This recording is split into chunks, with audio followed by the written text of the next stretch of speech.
listening to What the Fuck Did I Just Watch? A ZTO TV podcast.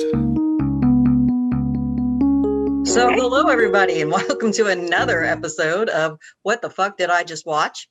And this is season 2 and we are having a series of guest co-hosts because Ray ran away. It was just too much for him to handle. He's just, he's not as funny as John Paul and I, so we have to find some replacements for him. So we hope he's enjoying his time alone with his thoughts. But this night's episode, we watched 3 movies. We watched Gaslight 1944, The House on Haunted Hill 1959, Vincent Price, there you go, and Invisible Man 2020, all with the theme of gaslighting. So there you go. Of course, we got John Paul and we got Rebecca Cunningham as our guest co-host. Sorry, I'm stuttering. Hello, Rebecca, listeners. Hey. Howdy, howdy. So these were my picks, just to give some background, because I saw Gaslight when I was maybe 12 or 13. And I had a parent, well, actually I had a couple parents that always played that game. Like whenever they tried to have conversations with you to talk things out and you'd say something that happened and what the issue was, they would say, well, that never happened. You're just being dramatic. I don't know why you think that. You're being hysterical when, I'd be speaking calmly. And that kind of thing have kind of fucked me up for the rest of my life because I ran into relationships with it and everything else where you think that once you recognize it, that you're immune to it, but it's not true. What happens is you spend the rest of your life questioning your sanity. So I saw Gaslight when I was like 12 and I was like, fuck, that's what they were doing. Well, shit.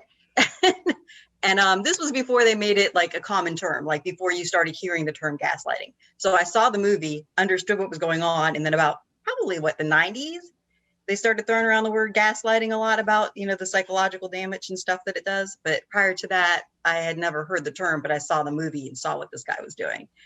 So 1, it was a breakthrough for me. And 2, every time I watch it, I get infuriated and just odd and like what the hell all over again. So it was very impactful to me. Rebecca, John Paul? I knew about the movie for some time, although this was the first time I've actually watched it. I had found out, I'd heard the term gaslighting. I'm not sure when. I know it was after I got divorced and I heard the description and I'm like, oh my God. So that's what happened to me.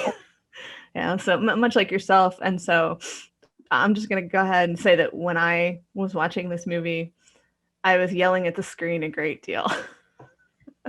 There was a lot of, no, this is what he's doing to you, woman. So it's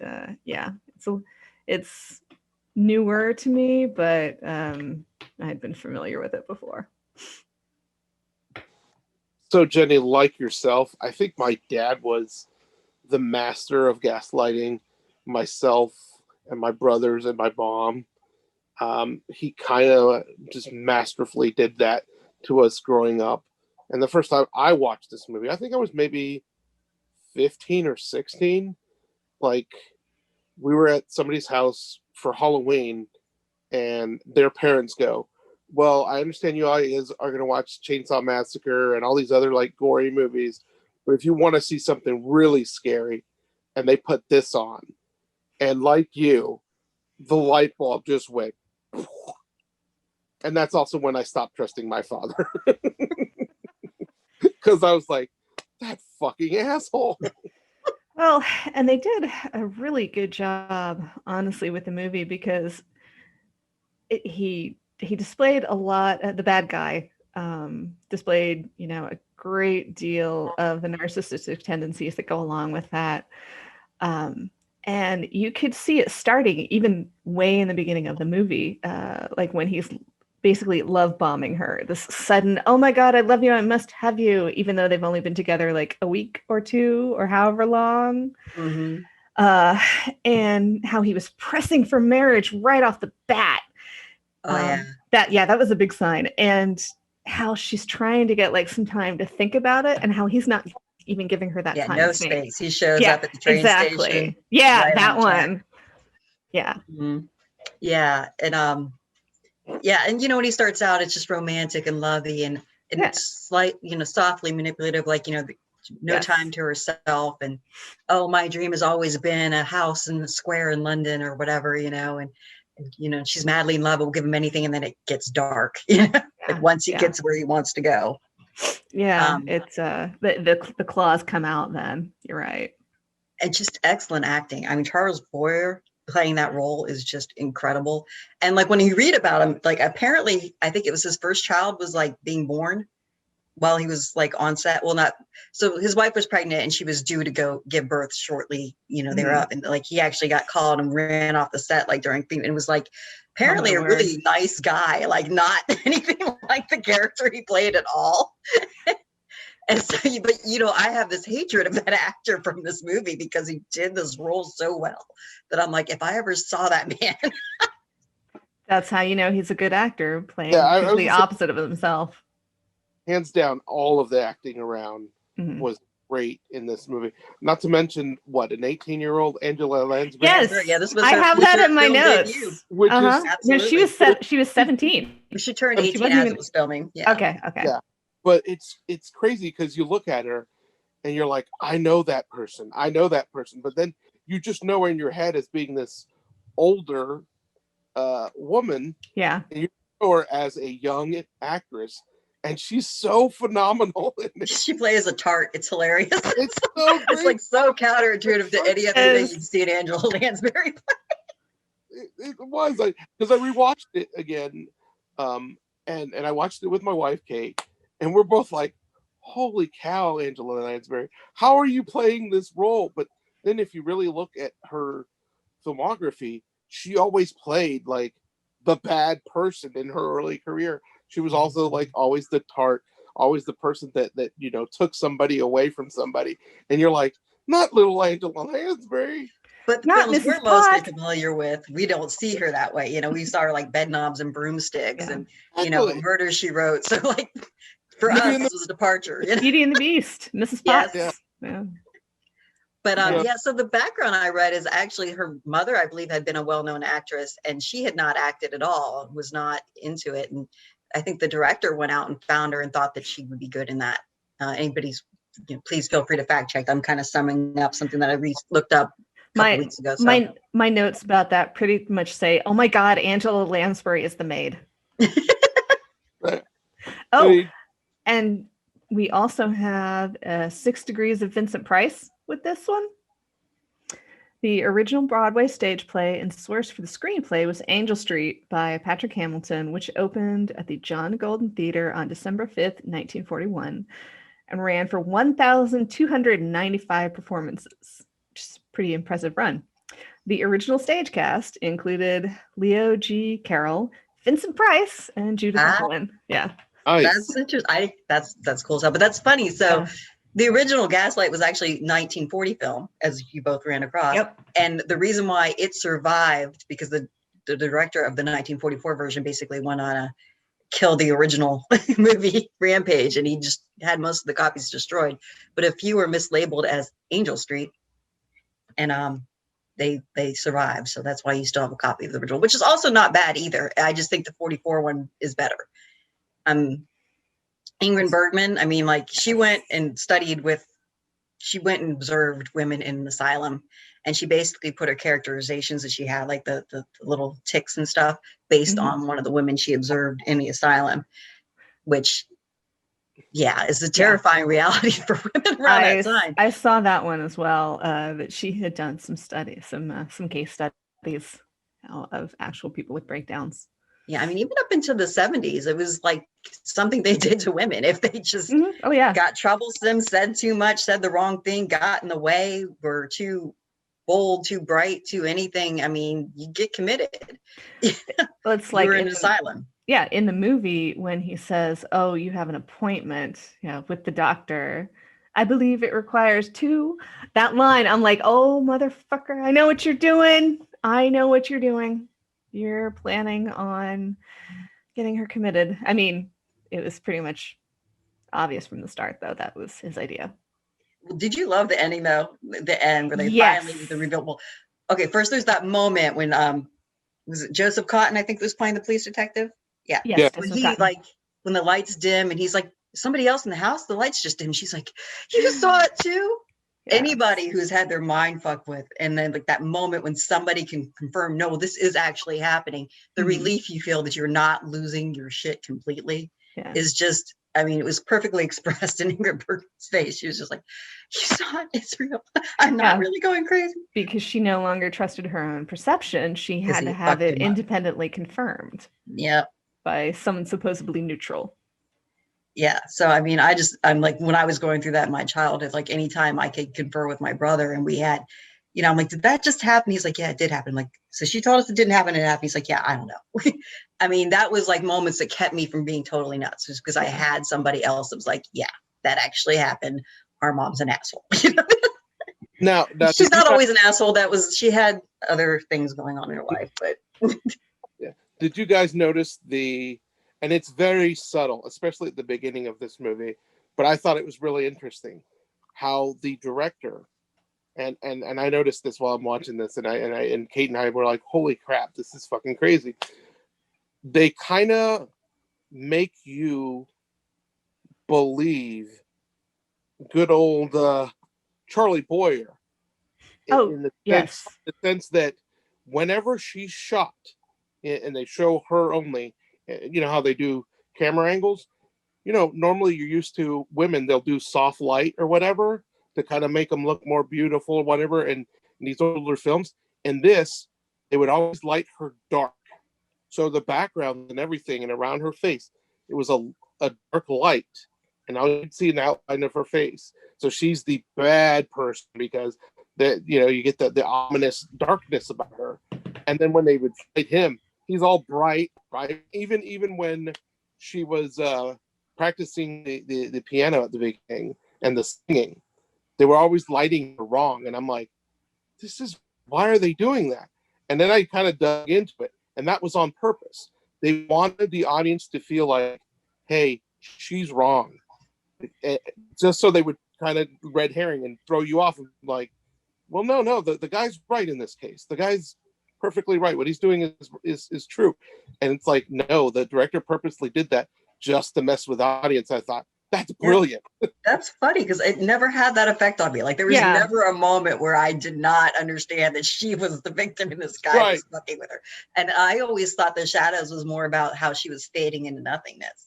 Was my interpretation of it, that she was becoming less and less, and the light around him was brighter and brighter because he was more and more, because he's kind of a vampiric effect, I was just going to say that he was the emotional vampire. He was like sucking away her energy.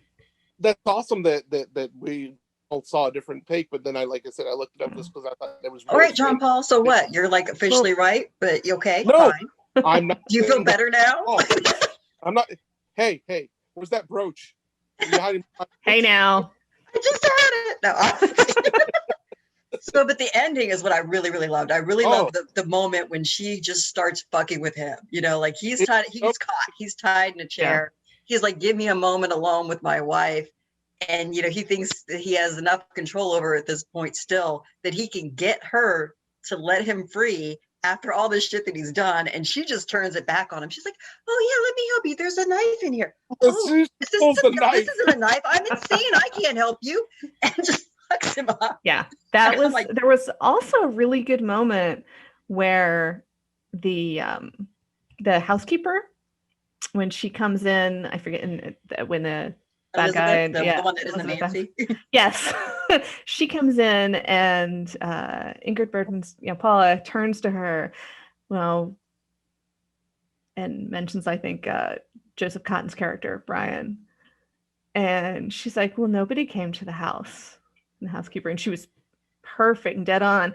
And I think in a way you're even that was almost a gaslighting the audience, the viewer, with that one. Yeah. Just jump. I mean, you kind of understood that she was trying to, protect. Yeah, she was. Bergman, but you also were like, wait, what? At the same time. Exactly. Yeah. John Paul, I also want to piggyback on your comments about the director's use of lighting. He also would crowd the set. Basically, you see basically more and more stuff, in the rooms in the house. And that was purposely to make it feel claustrophobic. Sort of a visual sign of Paula's descent into madness, as you are entrapped.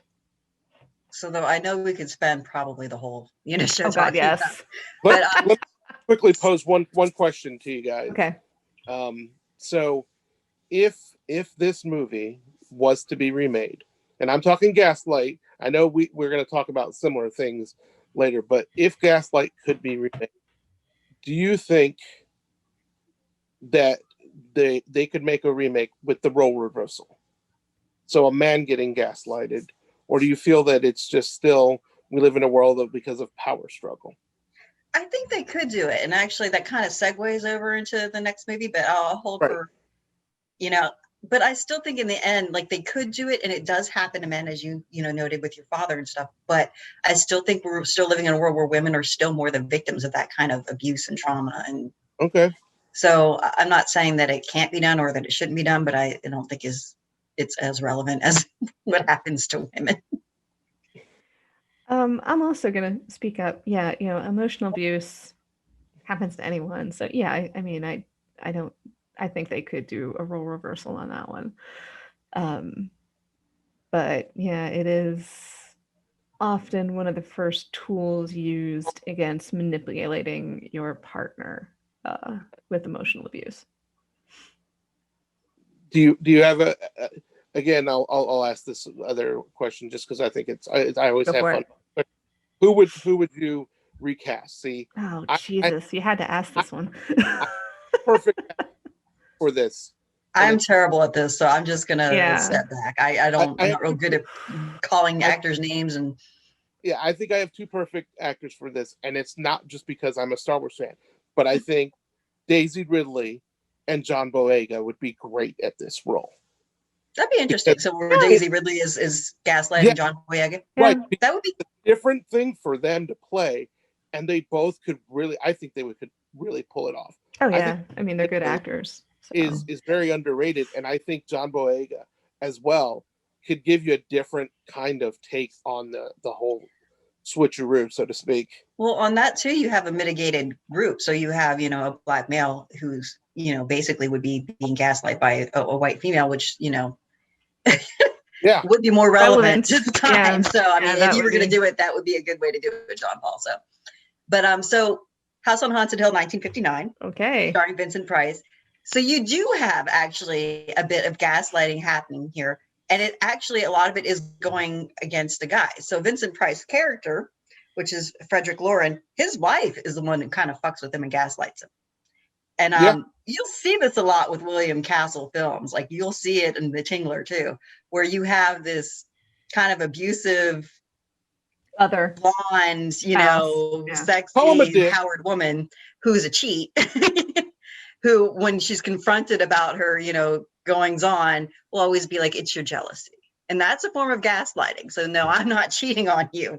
It's your jealousy. Your jealousy is driving people away and making our marriage break, and you're possessive and controlling when she's out fucking other people. Yeah, because it's playing with the person's perception. They probably will automatically question myself. Well, am I just being jealous? Is it just my overactive imagination? Or maybe that's just my thoughts.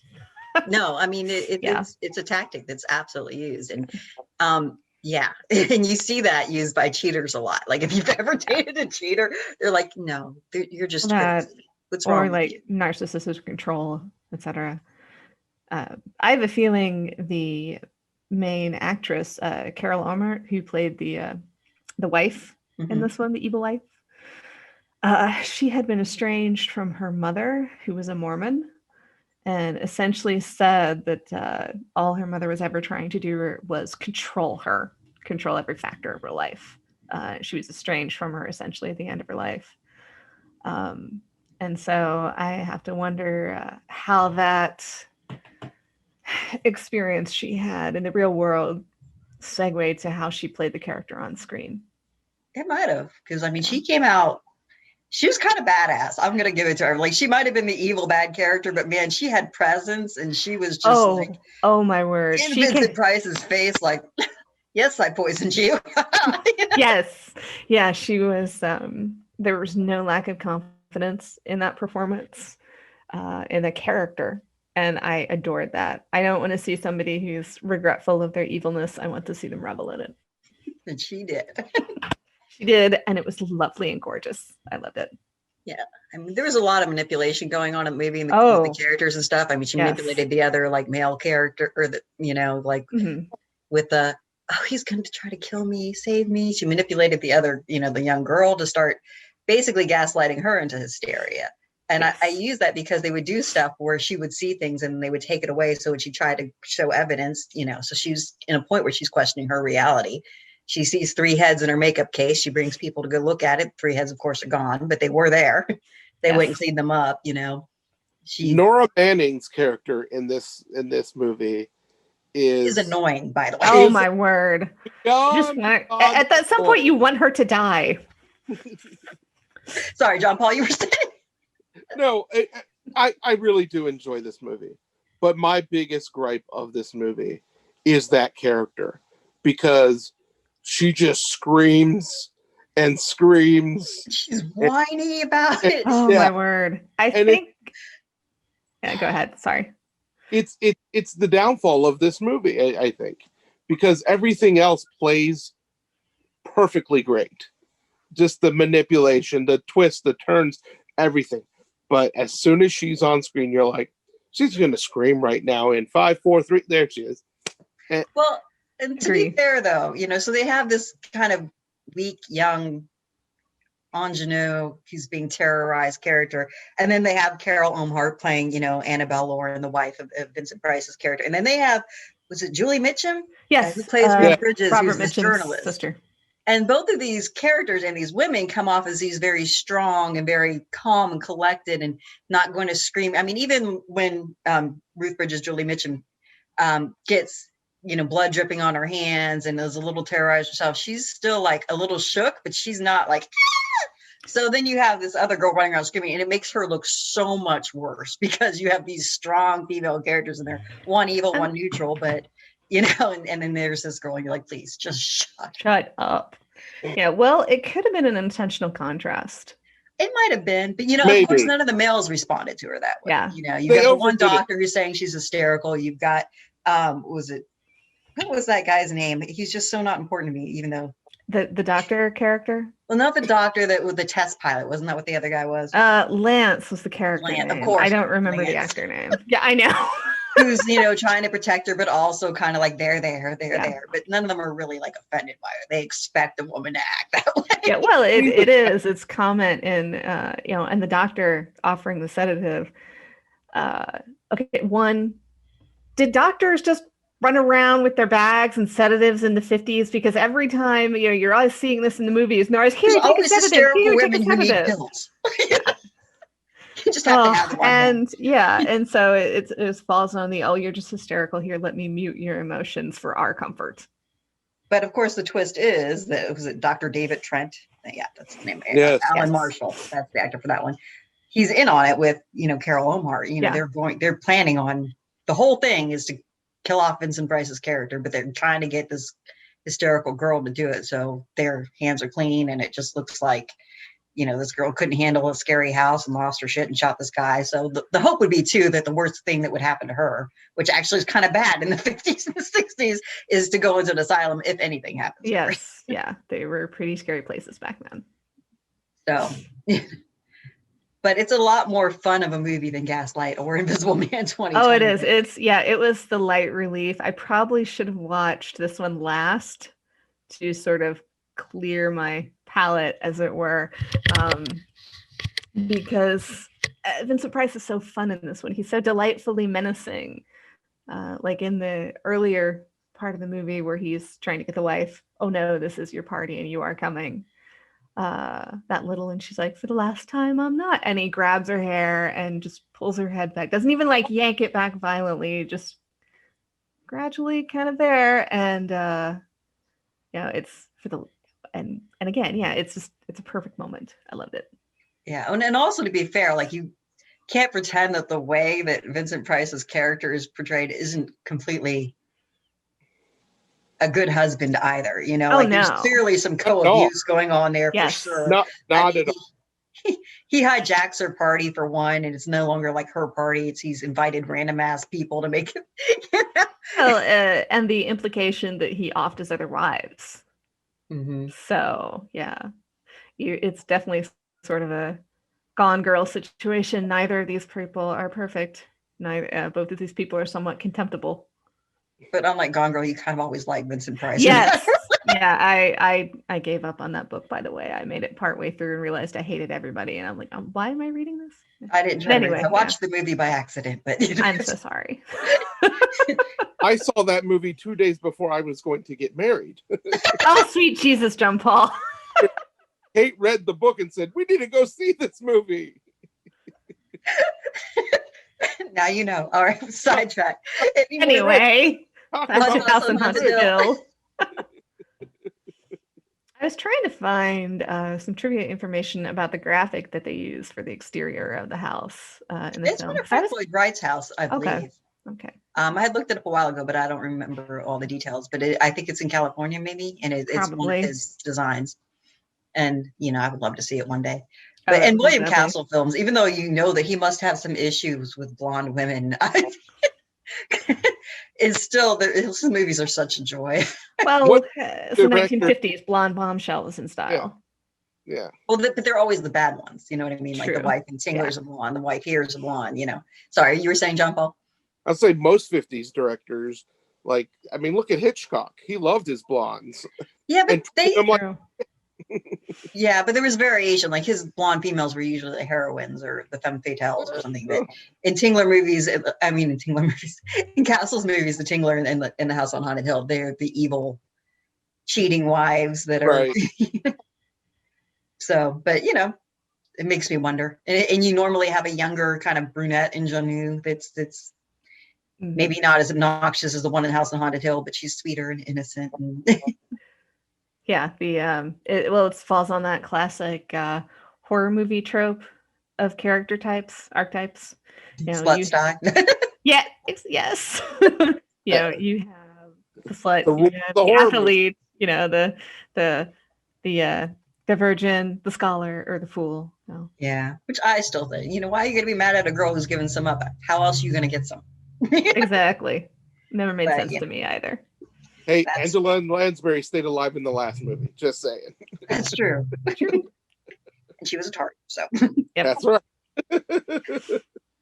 so, which, you know, actually, this back on House on Haunted Hill, I actually found like the remake, I think that was 1999. I don't know. It was in the 99, yeah. 90s. It was, if it were a standalone, like I thought it was fine. It was good for a nice, like jump scare, scary movie.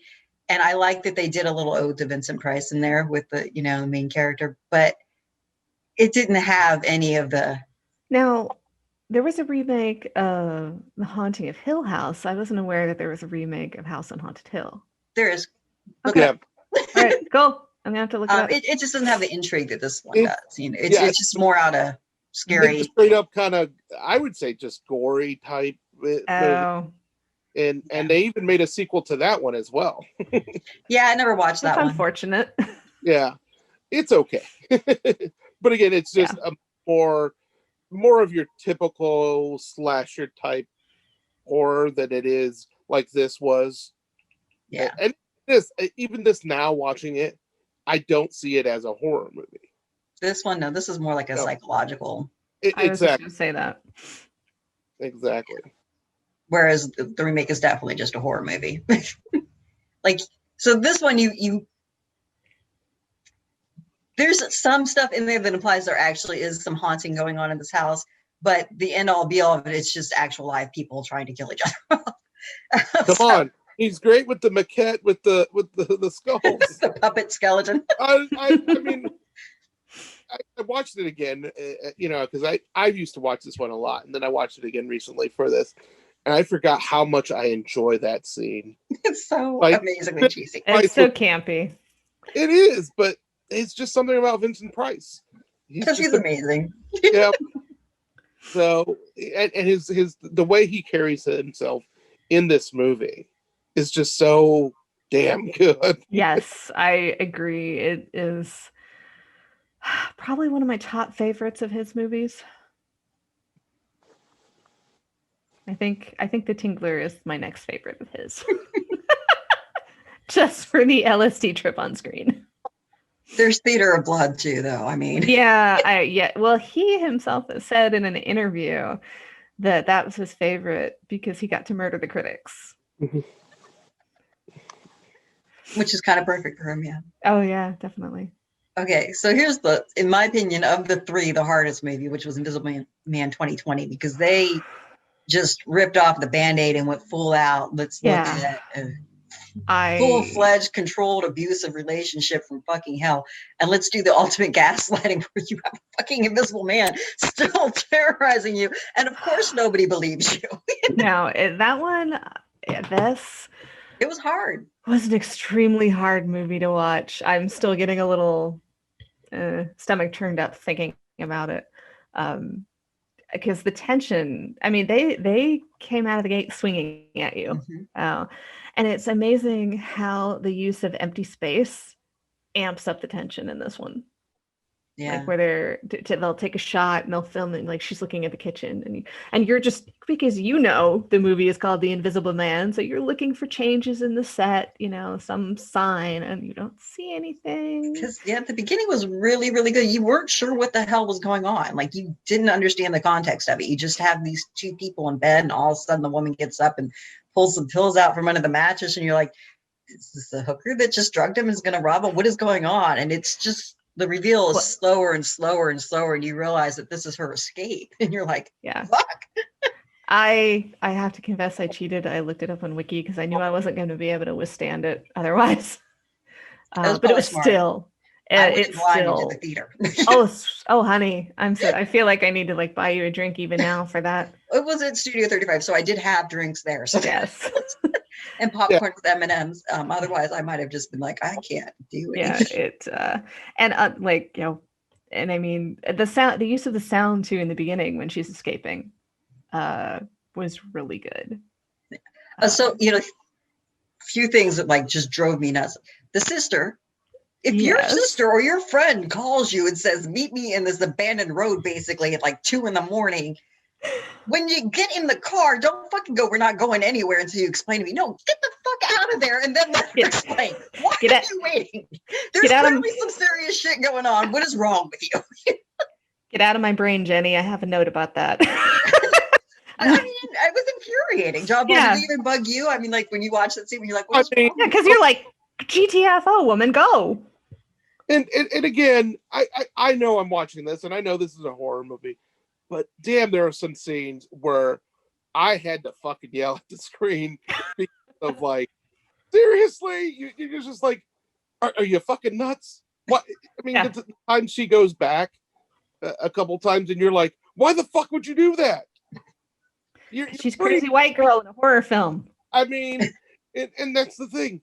And back to your point of sound design, Rebecca, in this movie, the sound design is not only one of the most greatest things this director did to just kind of amp the feeling, but it gets into the back of your neck and you just feel that and you think, somebody behind me or what? I mean, I rewatched this with the surround sound and it's still, you're just like, what the fuck is somebody doing?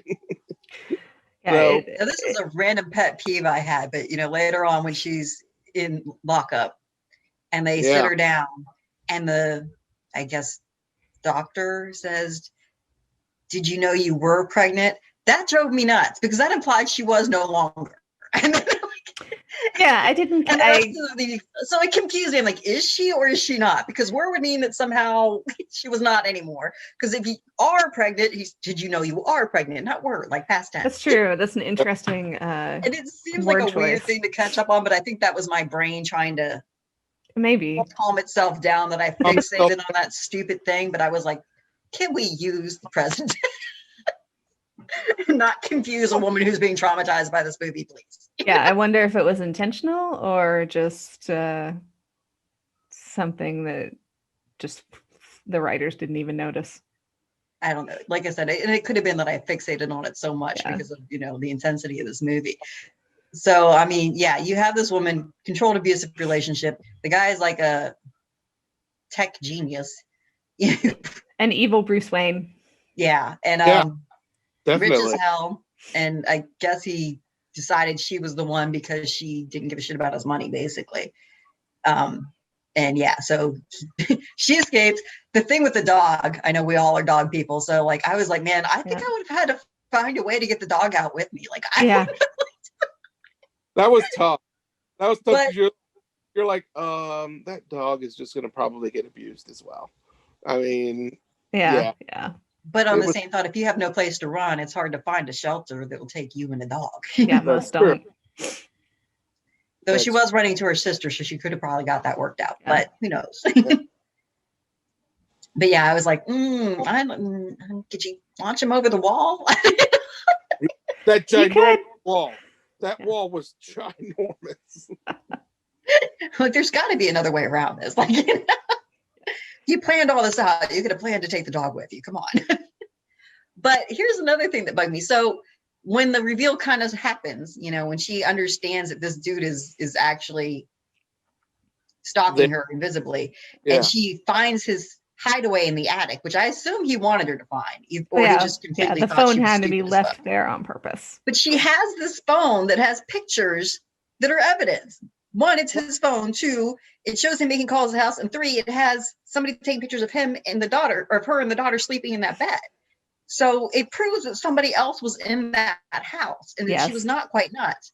And my thought is fucking run to the cops with that. Well, I mean, and she's got a cop in the house.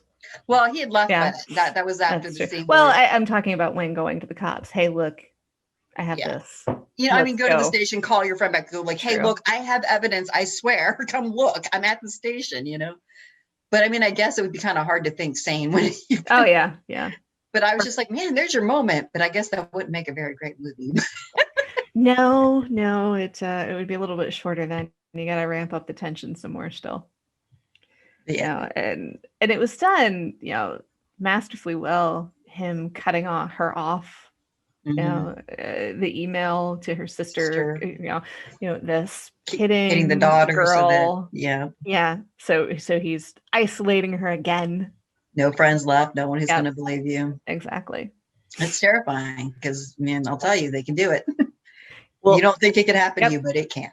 Oh, it does. It's proof because it's more- subtle and insidious, and you don't notice it until you're like, "Holy shit, it's too late." Yeah. And Yeah. it doesn't even take an invisible suit, man. No, it doesn't. Go ahead. I'm sorry, John Paul, you were going to jump in there? No, I was saying this in those regards is much more terrifying than Gaslight. I mean, Oh yes. I've watched this movie now I think 4 times, and I watched it with my mother-in-law, and she had a really hard time because she was wasn't an abusive relationship when she was really young.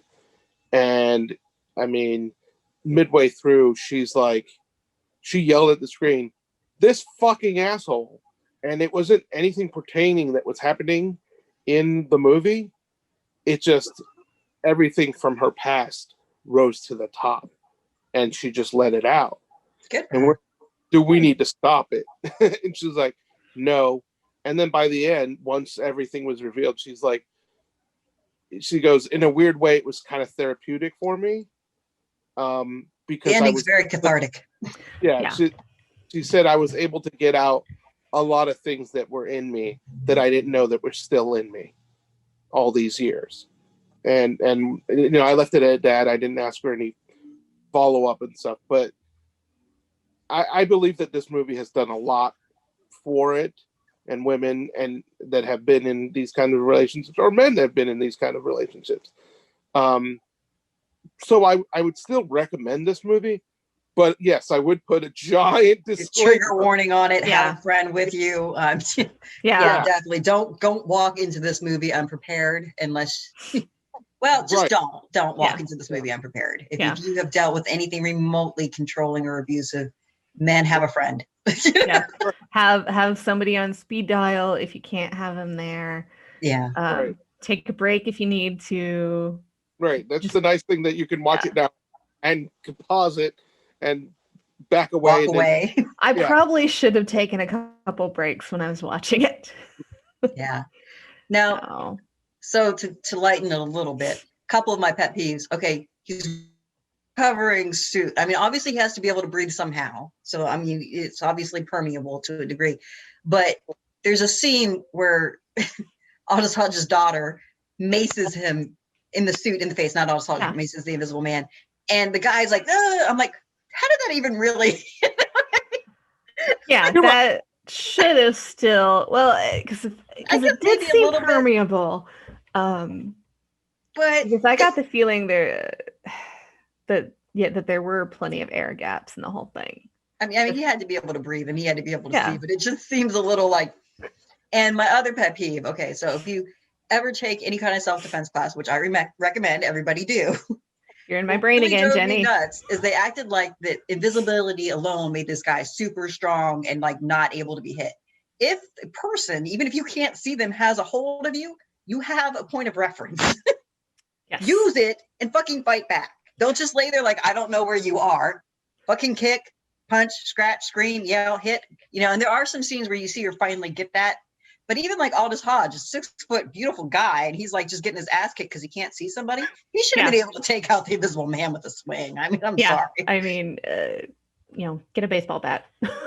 Like, he's got you here. He's somewhere up here. Yes. You know what I mean?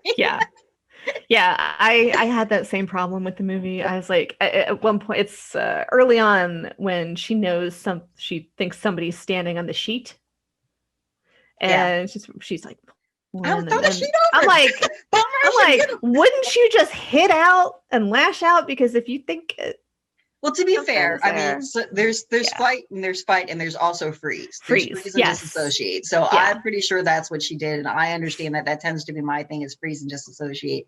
Hence why I take self-defense so that's not my go-to. Yeah. So I'm guessing that's really what happened, but I also feel like in that situation, your brain, it's probably going to be like, this is so unreal that you may not be afraid. You might just charge at it, be like, yeah, no, oh fuck. Yeah, it's a really good point about the freeze response. That's true. And especially considering we don't know how long she was in that relationship, every emotional response was beaten out of her. Quite possible. Or what have you. Because they don't even specify what happened, which They I don't. think is masterful, because you're left to your imagination then, and we all know. She gives you just enough at one point. After he's dead, she sits them down and she gives like a kind of generic summary, but it's almost more horrible because of it, It is. I agree. Sometimes it's not what you see, it's what you don't see, which is a perfect guideline for this movie. I didn't even intend that almost pun, as it were. But I mean, finally, so maybe it was just me. The end though, where she actually slits his throat. Did you think that was kind of like a throwback to Gaslight, with where she has that knife and she's threatening him with it in the end? Definitely. I mean, except for Invisible Man, she actually uses it. But I was wondering if that was a, kind of like hand wave at Gaslight, where she's like, this knife, and in this one, whether or not it was intentional, it was a good touch. And I mean, did you not, like, I applauded in the theater. There weren't too many people in there, but I was like, yes, bitch, slit that throat. Yes. And then I pretty much just sighed in relief. I think he committed suicide. And then she steps away from the camera and is like, yeah, that was lovely. Just watches him bleed out. Yep, because she knows, she's been in the house. She knows where every camera is. And you were so happy she did it, especially because the whole time when she's like, I just need you to tell me the truth. And he's like, I am telling you the truth. And then he comes over to her and says, surprise, just like he did in the asylum when he was invisible. So that two things happen. She, he lets her know, one, I'm never going to admit it, but yeah, you're fucking right, but you can't prove exactly. it. Yeah. It was a masterful line. I really enjoyed it. Because it's, like you said, it's an obvious, I'm not going to say this, but I'm going to say it, and right then and there, that's her answer. She Yeah. knows. I mean, she already You knew can what see she the change had in her to face do. too when he does it. Yeah, I mean, she kind of knew going into there what she might do. Oh, I But think that crystallized it. That firmed that there is no other option. Yeah, I agree. She may have. I think she wanted the confession, but yeah, Yeah. I agree. She knew that it was unlikely, and she had backup plan. She Yeah. had plan B. She was like, okay, well, if I can't get you on tape admitting to you doing it, then I'm going to make sure you can't ever fucking come after me again. Yeah. Or anybody else. And that's how I interpreted it. I didn't think she wanted a confession. I think she knew this ends now. This is where no more. You're not going to do this to anybody else. You're not going to do this to me any longer. It's it. This is it. So that's my take on the way this ended. I still think she wanted the confession because, if you've ever had Yeah. that kind of intense, I'm going to play with your mind kind of thing, you do want the admission that they have done that. You never get it. You need it. Yeah. You're searching for the mythical closure. Yeah. Yeah, there is no closure. That's just not the way it happens.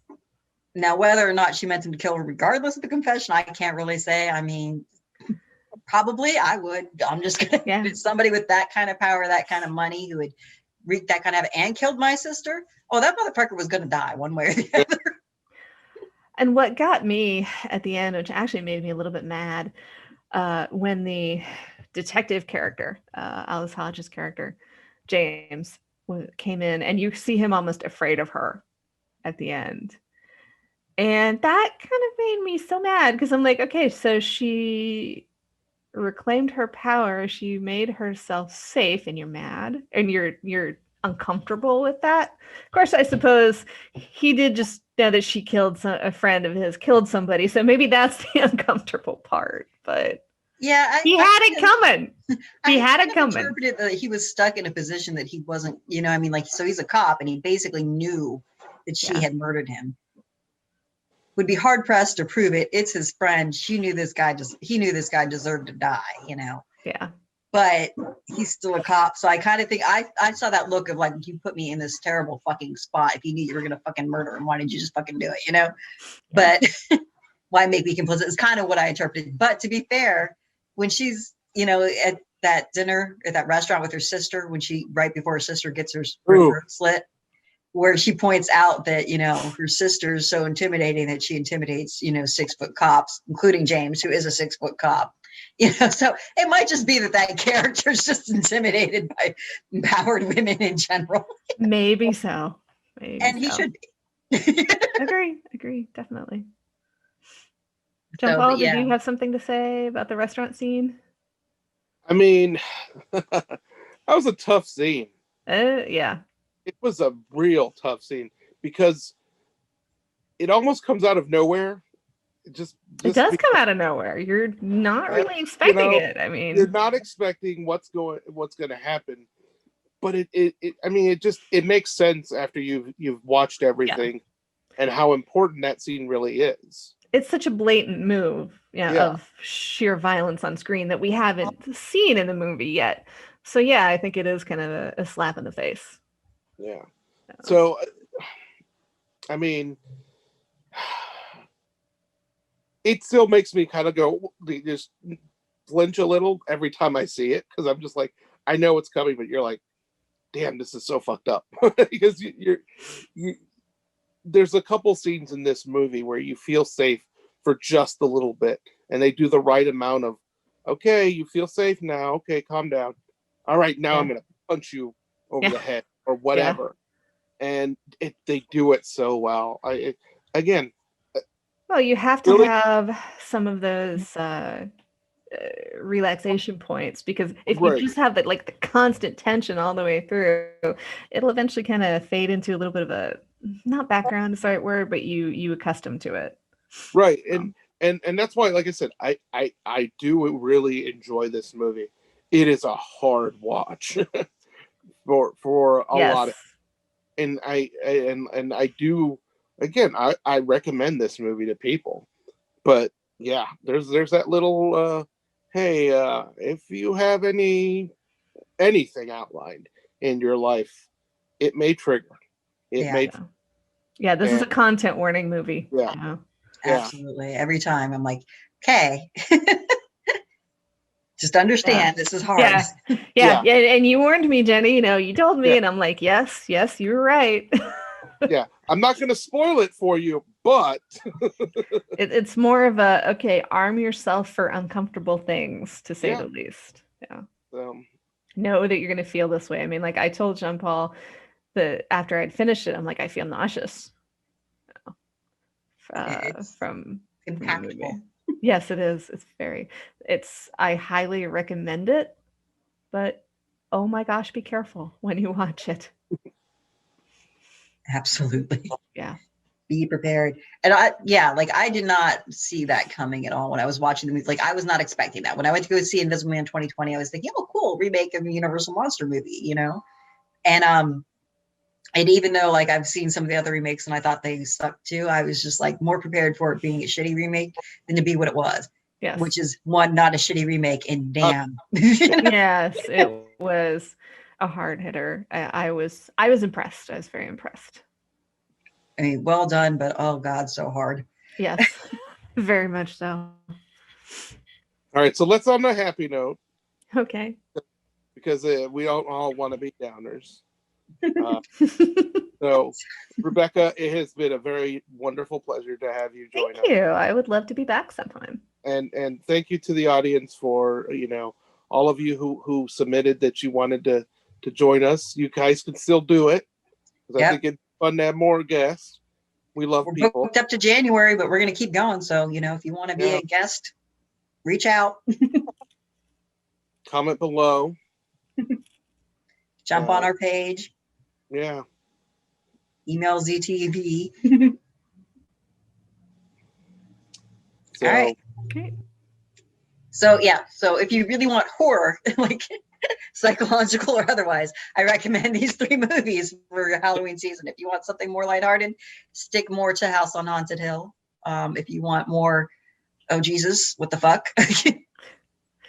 Then Gaslight Invisible and Invisible Man 2020. Well, other than that, happy Halloween, guys. Great. Yeah. Happy Halloween. This is John Paul. I'm Jenny Morrow. And I'm Rebecca. And you've watched What the Fuck Did I Just Watch? What the fuck did I just watch?